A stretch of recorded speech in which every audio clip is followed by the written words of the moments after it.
Hello everyone, I hope you all are doing well. In the part 1, we discussed Shwetab's educational journey, his in-college experiences, internships. If you haven't watched that part yet, make sure to watch it. The link is in the description. In this part 2, Shwetab will share his visa story on how did he get this internship opportunity, interview experience, internship experience, work culture. So the whole video is going to be interesting. Make sure to stick around. I hope that you'll learn something out of this video, which would help you in your specific career as well. So without wasting further time, let's proceed towards the interview.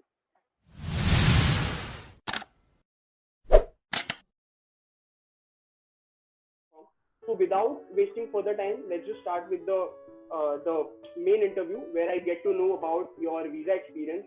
Even I am like pretty much excited, and so is the audience.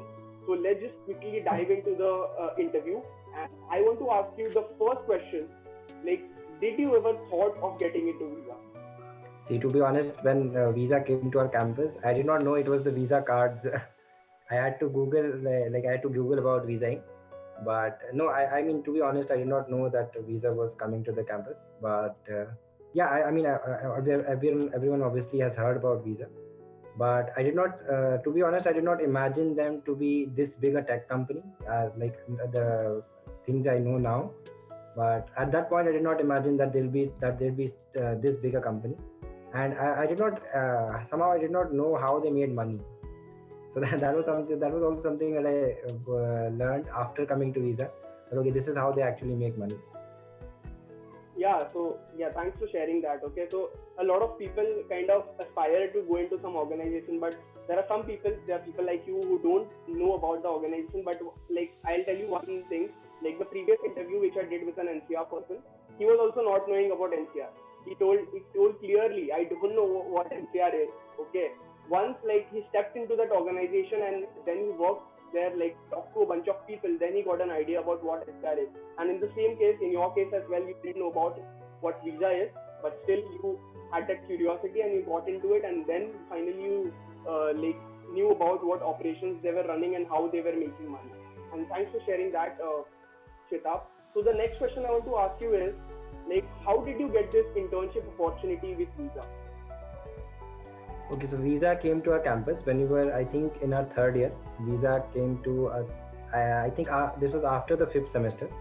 After the fifth semester, Visa came to our campus for a coding round that was going to happen, and there were a bunch of people who were shortlisted for that coding round, and we had the coding round. After that, I think some 15, 16 people were finalized for to go give an interview at Visa, the Visa office in Bangalore. So we were all called to the Visa office in Bangalore. Great, So great. So that is how. I mean, I did not. Yeah. Sorry, I did not pursue visa, but actively pursue visa off campus. It was an on campus. Visa came to our campus, and I gave the coding round there. Great, great. So it was kind of an on-campus opportunity for you, and you claimed it. Yeah. Okay. So yeah, thanks for sharing that. So the next question I want to ask you is, like, can you share your interview experience visa? Like, for example, what rounds, like, how were the coding questions? Were it tough? Like, what topics were covered, and everything like that. Sure. So the coding round had 4 questions. As far as I can remember, there were 4 questions. And one of them was, I think, string manipulation. One of them was number theory. One of them was graphs, and one of them might have been dynamic programming. Because I don't know, because I could not get to that particular question. But from the outset, I think it was dynamic programming, and these were there were 4 questions in the coding round.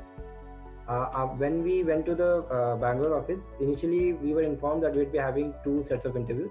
But I think due to some or the other delays, or maybe people, there were not a lot of people there present, so we had only one round of interview, and I was the last one to interview. So when I went inside that interview room, I had very little hope. I mean, I don't recommend this. This is not the HR from Visa. Later on, I told him my concern, and he was very nice. He explained to me that no, there's no specific order that we were. Well, I mean, someone has to go last, obviously, because there are only certain limited people, so someone has to go last. So he was very nice about it. He explained me that okay, there's no such thing like that. But yeah, I mean, yeah. So that I think that was the and in the interview, I was asked, I think two coding questions were there. Yeah, I think one of them was from linked list and one of them was from stacks. Yeah. And I also, one thing that I would like to, I mean, this is something that I think worked for me. So maybe people can employ this for themselves also. I kind of realized that the special skill that I brought into that interview pool was that I was the one who was a little familiar with Hadoop. I mean, I wouldn't say I know Hadoop because that's a vast technology and I don't want to say that, but I had a little idea about Hadoop. So that is how I steered the interview. That is how I was able to steer the interview. To the strengths that I had in my resume, I was able to steer the interview to my strengths. So I think that is something that people maybe can think for themselves. In my opinion, it is something that I work for me. So maybe it can work for you also. Great, great, and thanks for sharing that. It would help out the students who are like applying for visa, getting into getting thinking to get into visa. Okay, so thanks for sharing that. And finally, you got the internship. You got an internship with visa, and Yeah. now I would like to ask you about the internship experience you had with visa. How was it? So one very good thing about visa internship is it is very well planned. Since it's a global initiative, it is very well planned, and I mean the HR teams work literally for months to plan these things for us.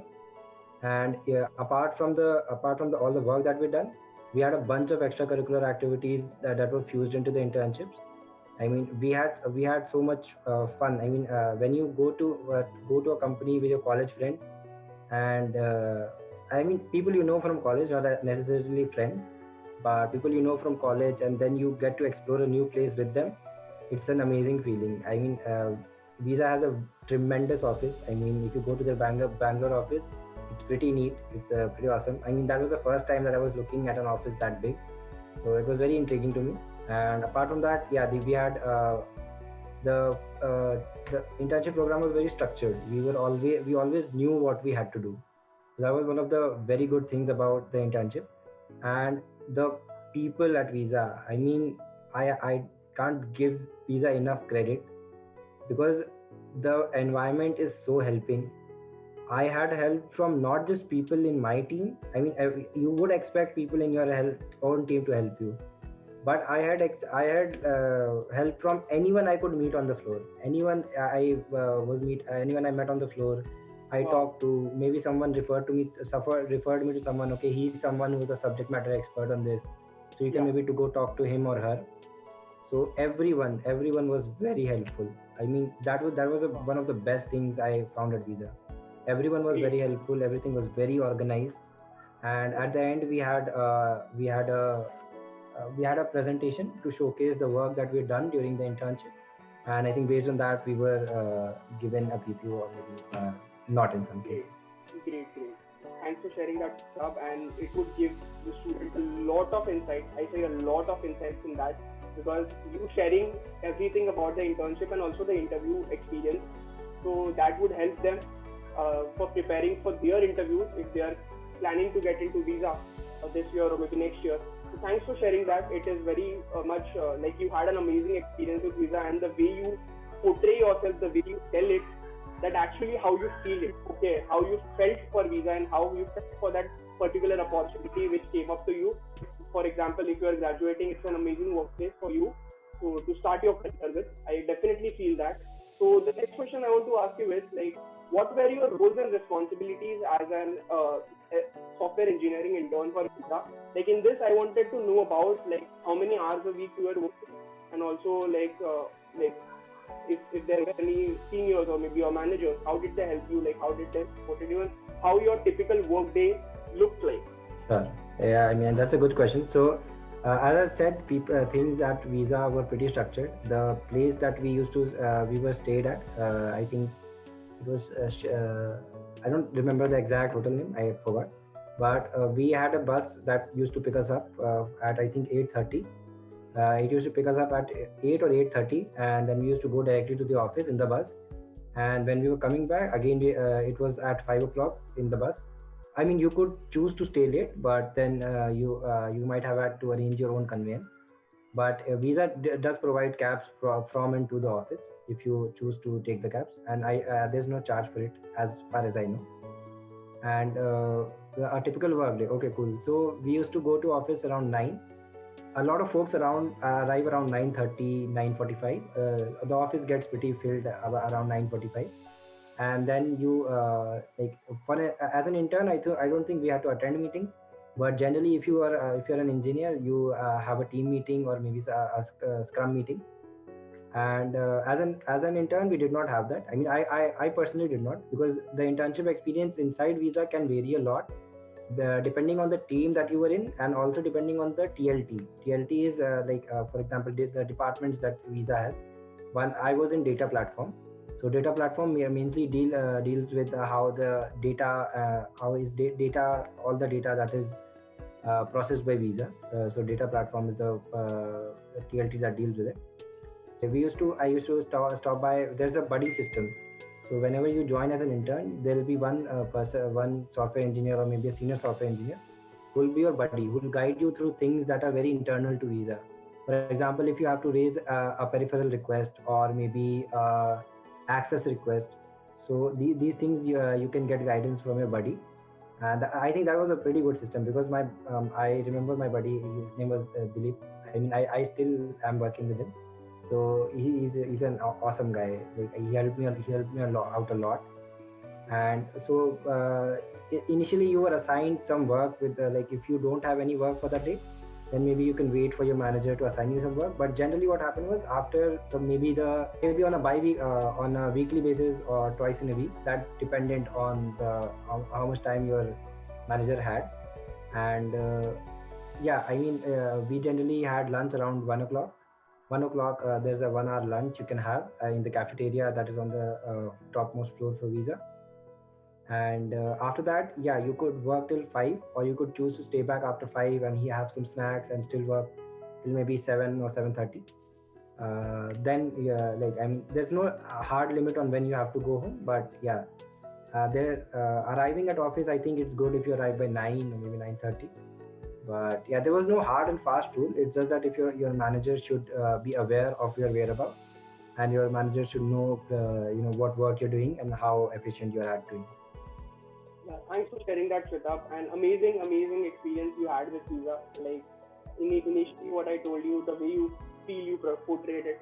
So, like, it was kind of a lifetime opportunity for you. Like you had kind of a lot of, you had a lot of rejection phase here as well. But right now, you are like, it's good to see that you are placed in such an organization where you're actually enjoying what you are working on, and you are also meeting a lot of new people. Okay, and also gaining a good corporate culture, getting a glimpse of good corporate culture around you, and surrounding yourself with progressive people who wants to become something in life, and that gives you the motivation. And like, the next question related to work culture. So I want to ask you, like, you told me how your manager helped you, how your buddy was there with you, and how they helped you in completing the internship, learning new things, and the way you like portrayed the image of Visa in this interview. I want to ask you, like, what is the work culture at Visa from your perspective? Okay, so the work culture, if I had to summarize it in one word, it will be helping. I mean, I don't know how, but a company is so big, and I have seriously never had any complaints, not with any of the employees.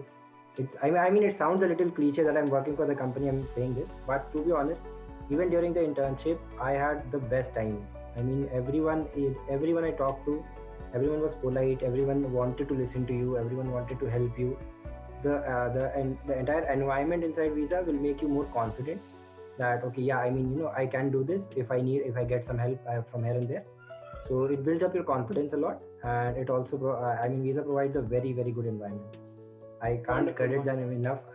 Yeah, I mean, I remember one of these instances where I had my half like maybe there was some review or something, and it went badly. I stumbled a little or maybe something like that. So I remember my manager, he took me out for a coffee, he made me sit down, he explained to me, okay, this does not really, it's not really a big thing, that you can still, you don't have to lose your heart or anything. I mean, it was a small thing, but when you are interning at such a big company, you don't know, what exactly are you supposed to do. You try to be as good as you can. Yeah. So yeah, it was a small thing that I realized that now. But yeah, at that time, the talk that my manager gave me, that mattered a lot. So I think that kind of sums up the work culture. It's amazing. Great, great. So it's kind of an amazing workplace for like for anyone to start their career with, and Yeah, yeah, isn't it? yeah, Great, great, great. And I completely agree with you. The nervousness factor is always there when you are doing an internship. Like the nervousness, like the thoughts you have in your mind is, will I get a PPR or not? Okay, so yeah, that yeah, are the thoughts which are coming up to your mind. Like I've seen in previous interviews as well, a lot of our community members are also like kind of had that question, like whether I'll get a PP or not. Like if they commit something, like they do any mistakes in the whole internship, like there are few mistakes which happen. You are not a perfect guy when you are working in an organization. There are some or the other mistakes which are going to happen. Like in your case, you had a mistake which you did, but your manager was very much supportive. It helped you. That shows how the work culture is, how they support their employees, and they nurture them in a way that they can also like progress as an organization, and so the employees also can like grow in their specific career. And thanks for sharing that experience, like that story of how your manager like supported you. It would give you and like the students and perspective, like how visa is and how the work culture is. And a lot of students would apply to visa. I There are a lot of students who still apply to visa, but like your story which you shared, it is something unique. Okay, so it's kind of give the students, like it would help out a lot of other students. That's it. So that's great. With this we complete the internship, like internship related questions.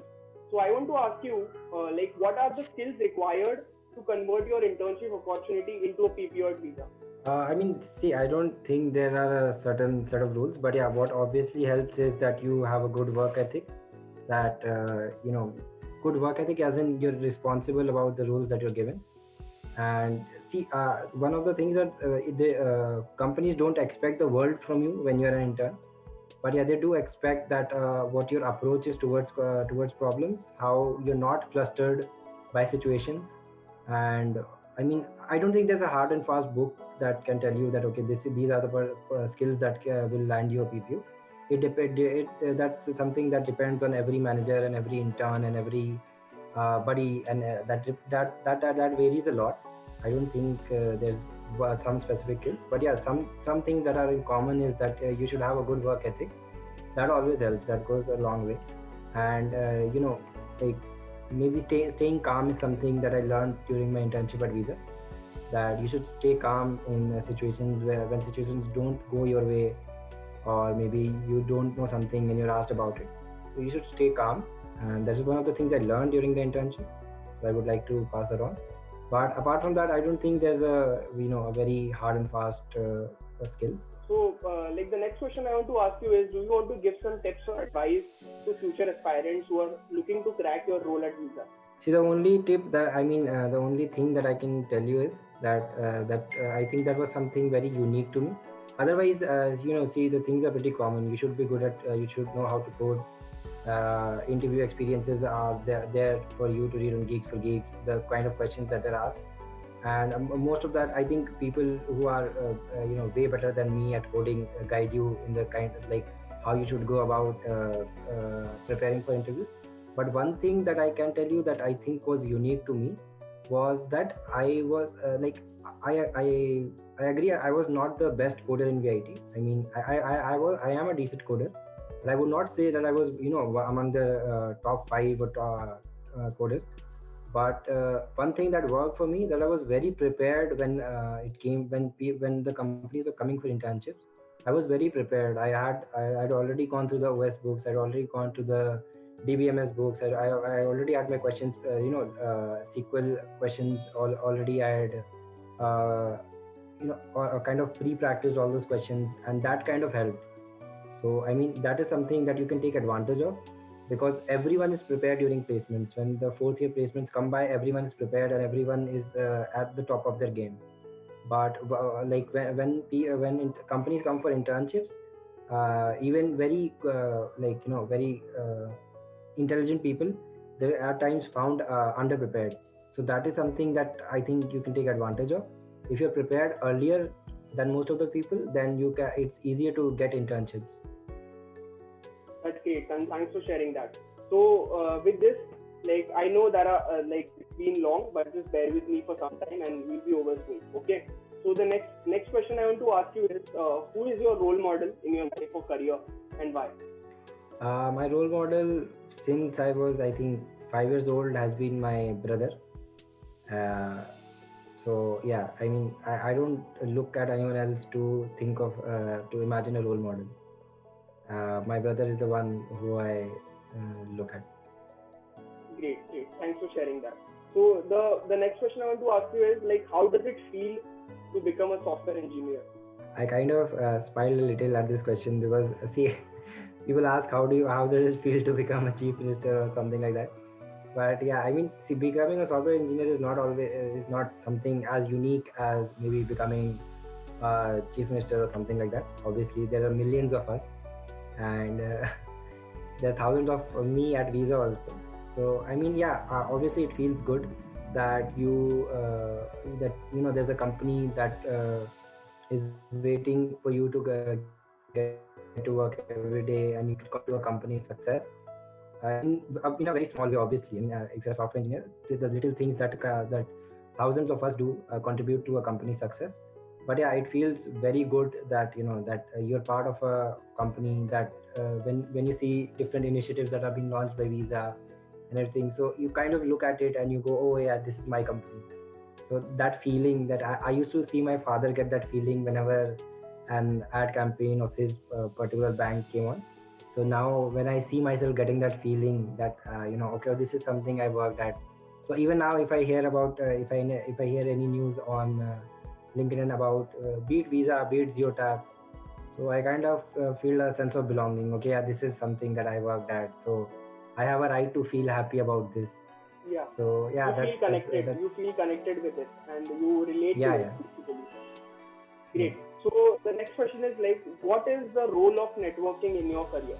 Okay, cool. So I think that is networking is very important, especially when you start doing a job, because when you're in your job, there are times that I was in Zeotap and I did not know how to approach a particular how to go about solving a particular Jira or maybe something.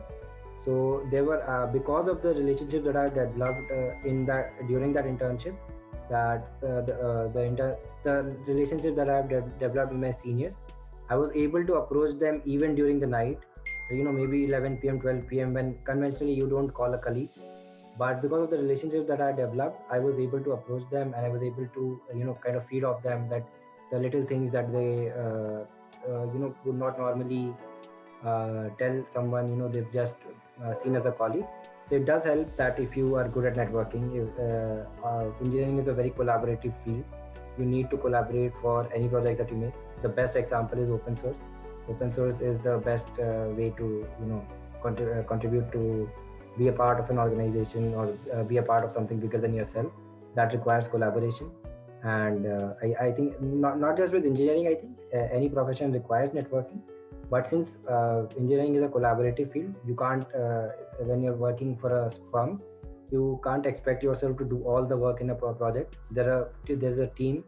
So the better you are at interacting with the team, the better it is to understand what you have to do.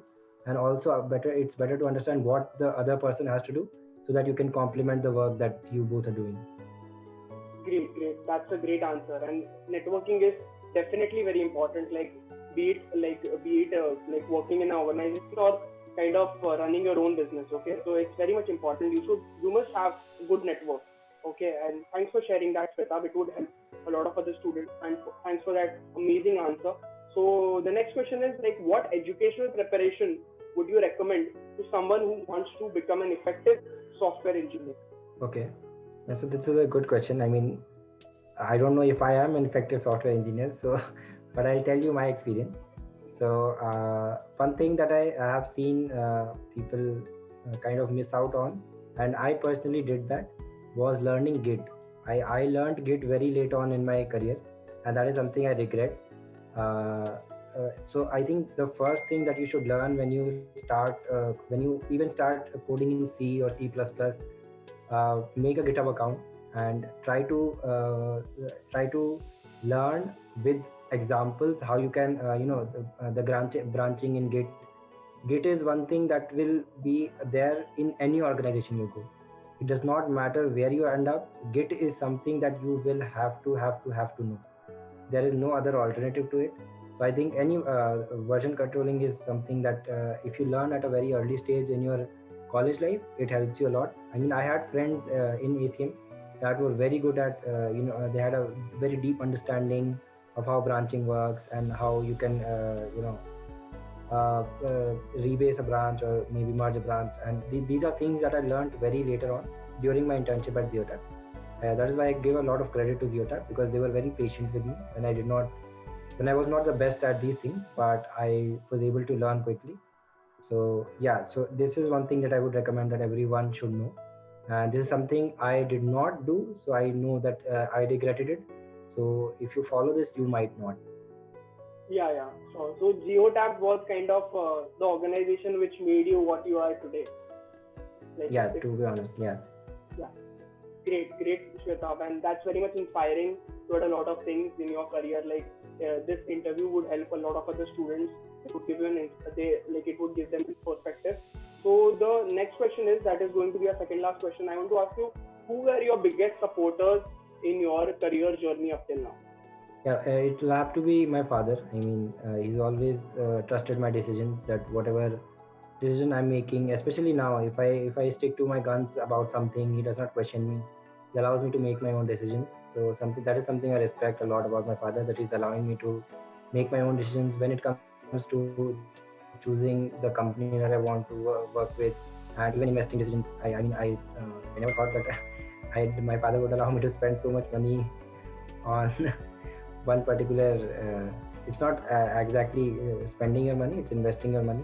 But yeah, I mean, I think my father has been the biggest supporter for me. Great. Thanks for sharing that. So the next question is, what are your goals and aspirations for future? So I plan to do a master's. I mean, that is pretty much the plan. I want to pursue I've always had an inclination towards knowledge. I like learning new things, and I think maybe if I study for a little bit more, it'll open my mind up a more it'll open up my mind a little bit more.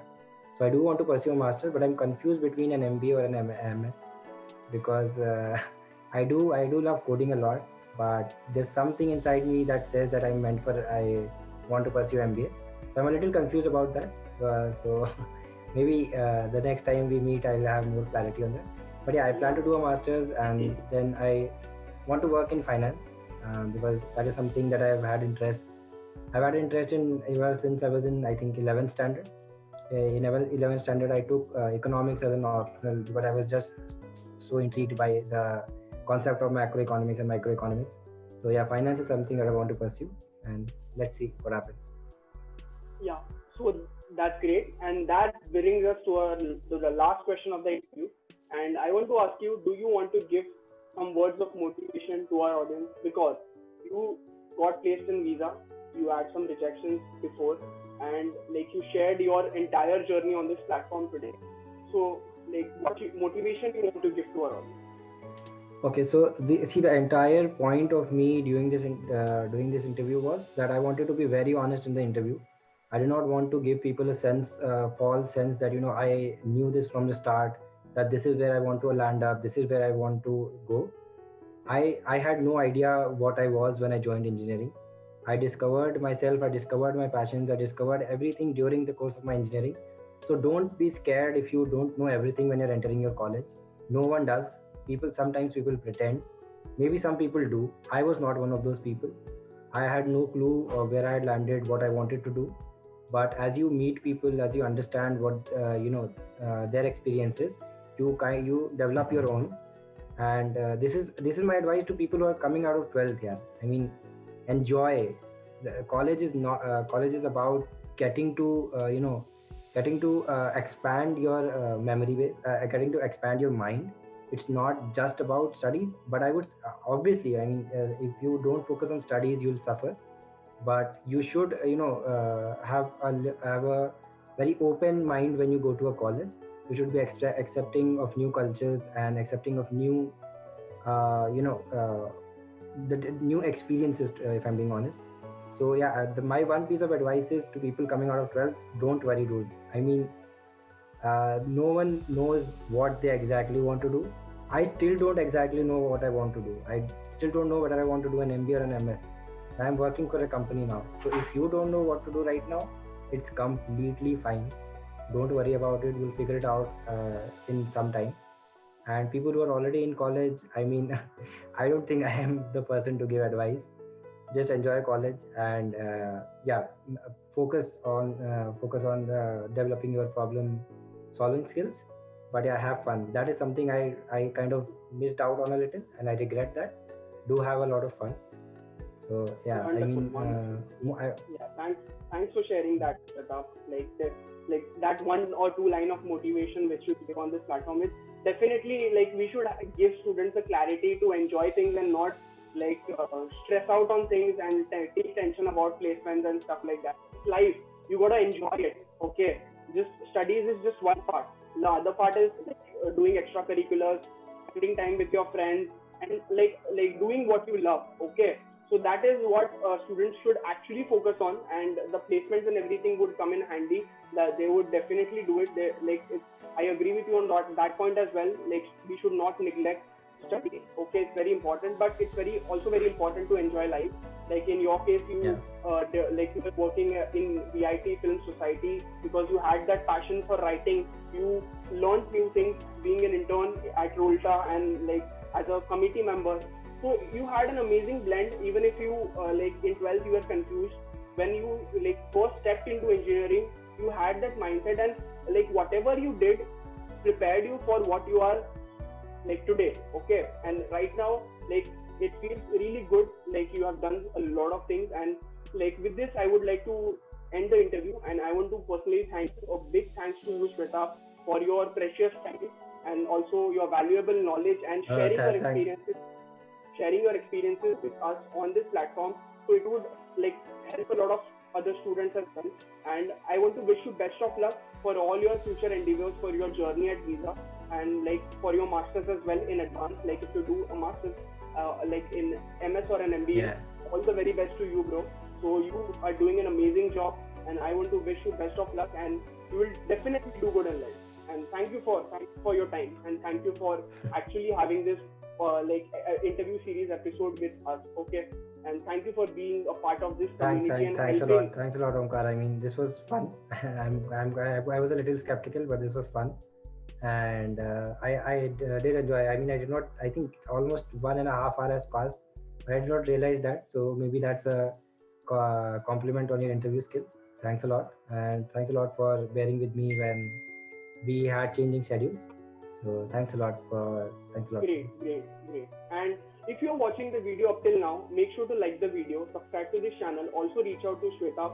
I'll mention the links to his social handles in the description box. So do check it out, do reach out to him if you have any questions related to getting placed in Visa, if you need any coding assistance, if you need help. He's active on LinkedIn, so please do reach out to him. And yeah, I hope that this video helped you out, guys. And I'll see you guys in another episode of interview series with another person from the industry who's there to inspire you. Until then, keep learning, keep inspiring, keep growing. Thank you.